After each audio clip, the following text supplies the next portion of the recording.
Starting on January 1st, 2024, a new rule by the U.S. Treasury's Financial Crimes Enforcement Network in relation to the Corporate Transparency Act requires that owners of LLCs and corporations file what's called a Beneficial Ownership Information, or a BOI tax, with the U.S. Treasury within 90 days of registering their business. This has to be paid by December 31st, 2024. Your tax preparer should have told you about this. This applies to LLCs, partnerships, and corporations. It does not apply to sole proprietorships. Enjoy the episode.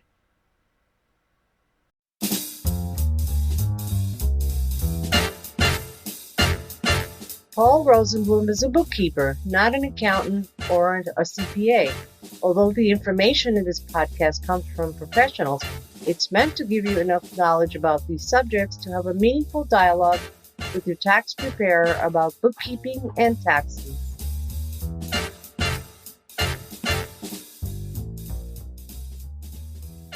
It's mini tax season for me around here, with the October 15 deadline close by, and I'm recording this episode at the beginning of October.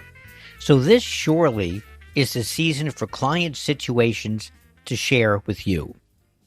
The situation that I'll be speaking about today is not only for bookkeepers, but for small business owners as well.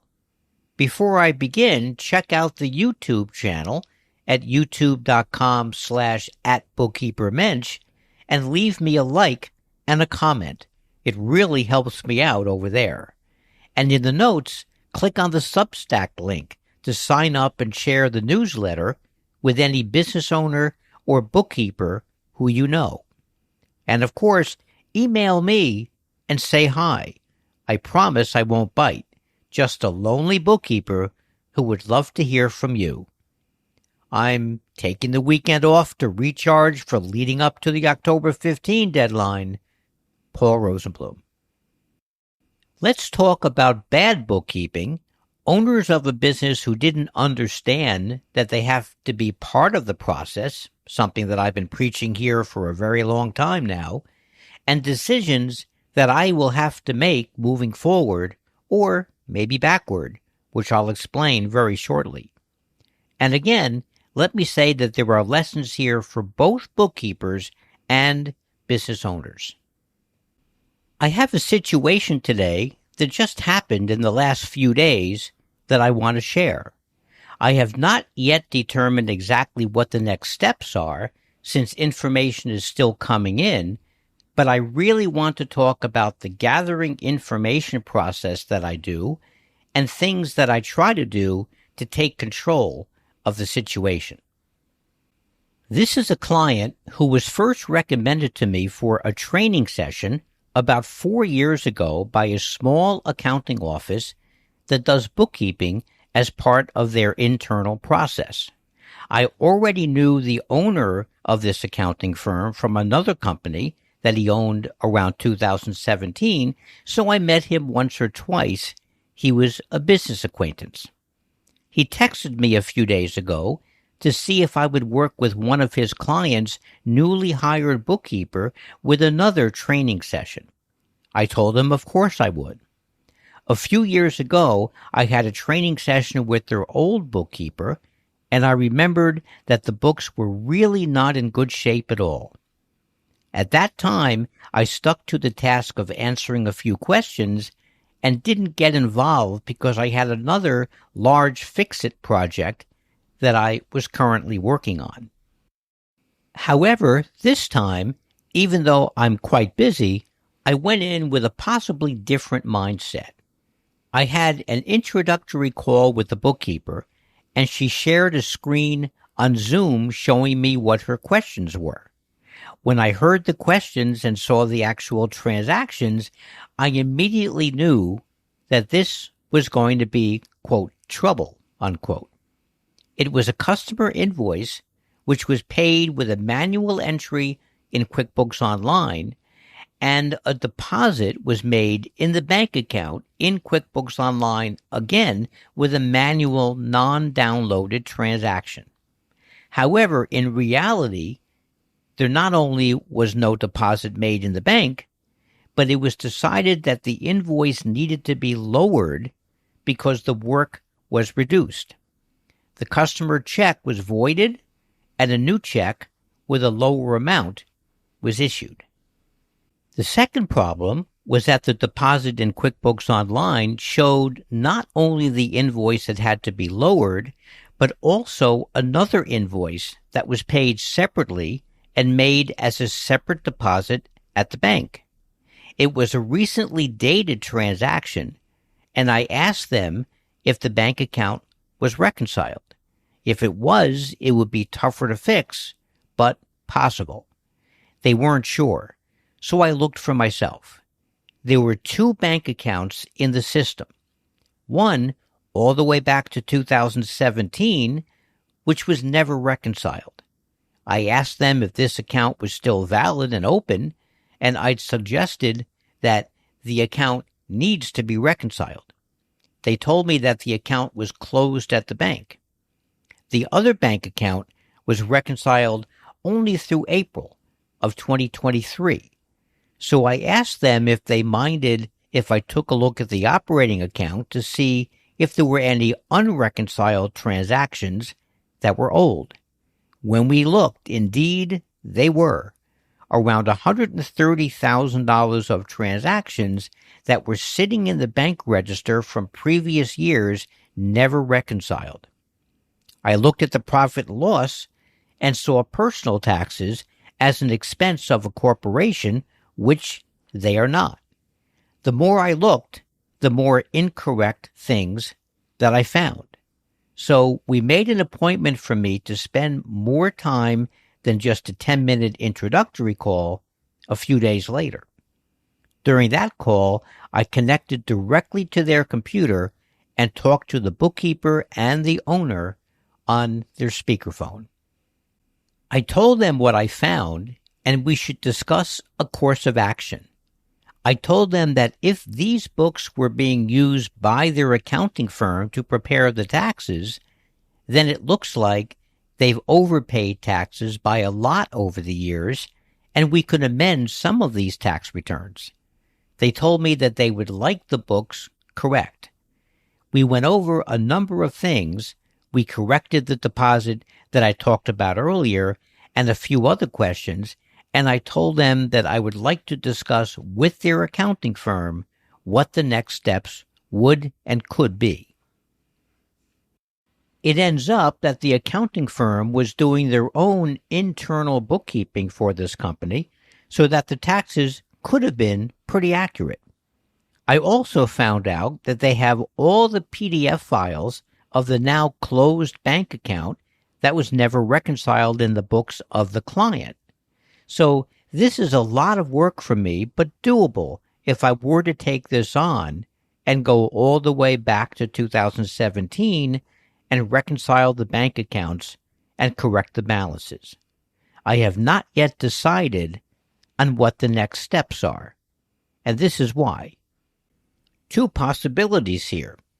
Number one, from 2017 to the end of 2023, one mass reconciliation could be done, making the balance zero, since the first account that I would work on would be the closed one. Then the unreconciled difference could be put in an equity account called prior year's adjustments. And that's the end of it. And the same with the current bank account. We would start from the beginning of 2024 since taxes have not yet been filed since they're due in March of 2025.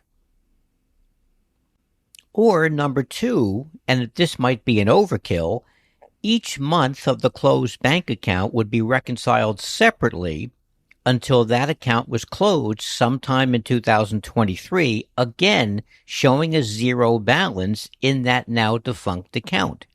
And the same with the current bank account. Then I'd run a profit and loss detail, for each month all the way back to 2017 and correct anything that would need to be corrected. When each year is done, I would compare my results to the tax return that the tax preparer created based on their books. There is, however, a third possibility, and that is to create a totally new set of books from the bank statements in a cash basis. When all of that is done or redone, then create the accounts payable and receivable and the rest of the balance sheet from tax returns since the company is on an accrual basis. Let me also explain that I always roll my eyes when a potential new client tells me or I find out that the accounting firm is doing the bookkeeping for the client. It tells me two things. Number one, the client either doesn't have a set of books that they can easily look at themselves that are accurate, and number two, that the accounting firm really isn't doing, quote, bookkeeping. They are doing what we call write-ups, which use every shortcut in the bookkeeping world.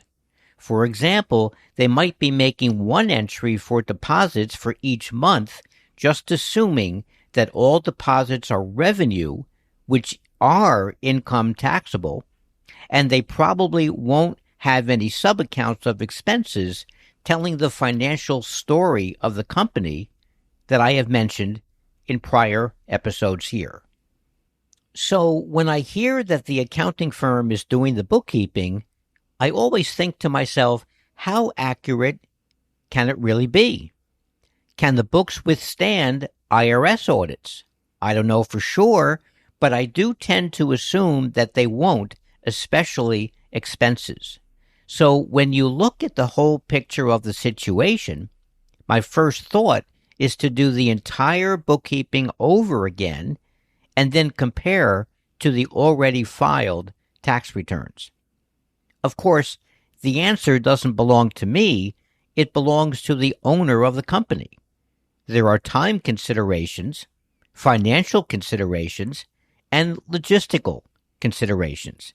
In this case, I'm thinking about suggesting to the client that I redo their books using the desktop edition through 2023 and maybe even 2024 in a cash basis, and then fixing the opening balances as of 1/1/2025 in their QBO database or creating a new QBO database with the right data, and training them and continuing from there, including entering customer invoices and payments correctly. So lots of possible avenues to travel here. It begs the question, though, how does a business have years of books done by a supposed bookkeeper and not know that they aren't accurate books for more than 6 years? Are they running their business without ever looking at their books? I have spoken about this before, but I'll say it again. Businesses have to be nurtured, and it's the owner's responsibility to keep track of their own businesses and make sure that things are being done properly, from accurate bookkeeping to the filing of tax returns. If the accounting firm is doing internal bookkeeping or write-ups, then the client can't really keep track of what they're doing because they are considered work papers, which the accounting firm would have to forward to another accountant if necessary, but not necessarily to the client directly. A business owner can't make sound decisions about their company. They can't plan for the future growth of the company, and they probably can't get approved for loans very easily, if at all. It all starts with interviewing bookkeepers and tax preparers. The client has to know exactly the services that they are paying for, and also, in terms of the bookkeeper, how good they are. The best way for the client to find out is having the bookkeeper allow the client to talk to a couple of the bookkeeper's clients directly. Otherwise, you might be going into hiring an independent bookkeeper blind. And that leads to just one statement about bookkeepers. Contrary to popular belief, we do not read minds. The client has to communicate to us any financial transaction out of the ordinary when they happen, how they would like those transactions to be classified, and a short discussion has to ensue so that the client understands how that classification would affect the books and taxes. Oh, the things I see at certain times of the year. It shouldn't surprise me, but it does. Every time. Every single time. It's a perfect example of hiring someone who says that they're a bookkeeper, but without any training or understanding of what real bookkeeping is. I will now fall into my digression paragraph here. This is my love-hate relationship with Intuit, the company that makes QuickBooks. When the software first came out in 1994, the main advertising campaign was, "Look how easy it is. You'll be up and running in 10 minutes." They made it sound like anyone who was good with numbers would be able to do the bookkeeping for small businesses. And that's just not true. It wasn't then, and it's not now. I hope all of these episodes of this podcast have made that point. It's not easy. Yes, Intuit helped give me a teaching career and a bookkeeping practice, but at what cost? They brought people into the bookkeeping field who should never have even been close to this profession.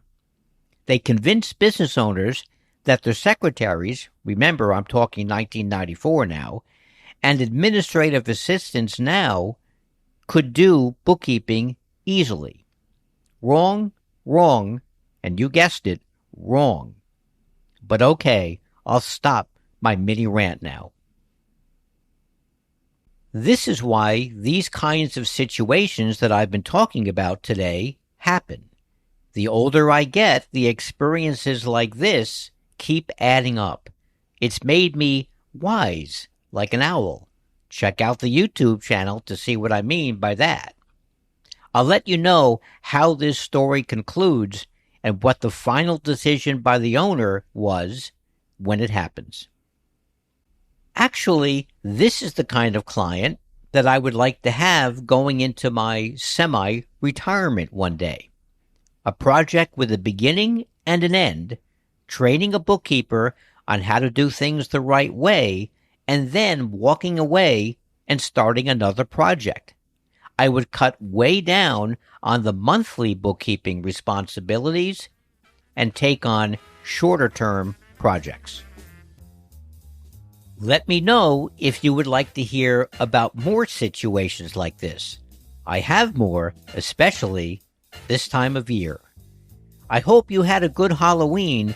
Bookkeeping can be a scary thing too, sometimes. I'm putting on my scary mask and going to the office. I'm Paul Rosenblum.